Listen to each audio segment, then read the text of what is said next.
নমস্কার সবাইকে, সবাই কেমন আছেন?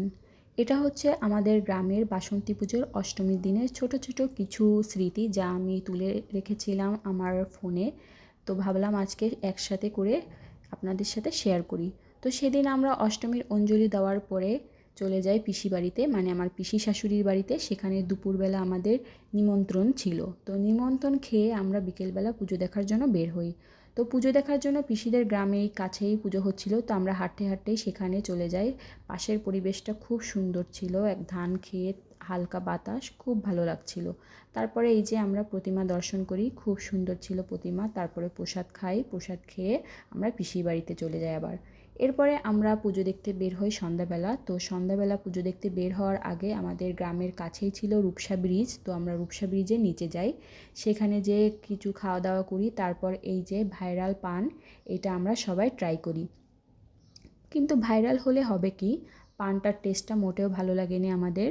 জাস্ট এই আগুনটাই দেয়, এটাই হচ্ছে ভাইরাল।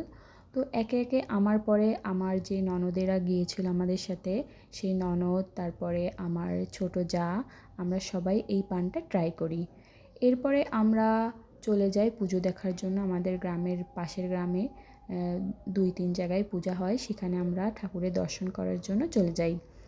এরপরে যখন আমরা পুজো দেখা শেষ করি, শেষ করার পরে আমরা গ্রামে চলে আসি। এসে দেখি আমাদের মন্দিরে পুজোর যে অনুষ্ঠান হয়, নাচ গান, তারপরে বিভিন্ন ধরনের কবিতা আবৃত্তি, আরতি, এই সব শুরু হয়ে গেছিলো। তারপরে এই যে কাকিমা একটু মজা করেই নাচানাচি করছিল। এটা হতে হতে প্রায়, মানে শেষ হতে হতে প্রায় রাত 10টা, সাড়ে 10টা বেজে গিয়েছিল। এরপরে আমি বাড়িতেই চলে আসি, মন্দিরের সাথেই আর কি আমাদের বাড়ি। এরপরে রাত 12টার দিকে এই যে আমি একটু সিঁড়িতে বসেছিলাম, তখন দেখি আমার এই ছোটো খুদে ননদ, দেওর, এরা একটু মজা করছে গানের তালে তালে। এটাই ছিল আমার বাসন্তী পুজোর ছোট্ট একটা স্মৃতি, যা আপনাদের সাথে শেয়ার করলাম। যদি আমার ভিডিওগুলি আপনাদের ভালো লেগে থাকে তাহলে আমাকে লাইক, কমেন্ট, শেয়ার করে পাশে থাকবেন এবং আমার চ্যানেলটি সাবস্ক্রাইব করবেন। তো আজকে টাটা, সবাই ভালো থাকবেন।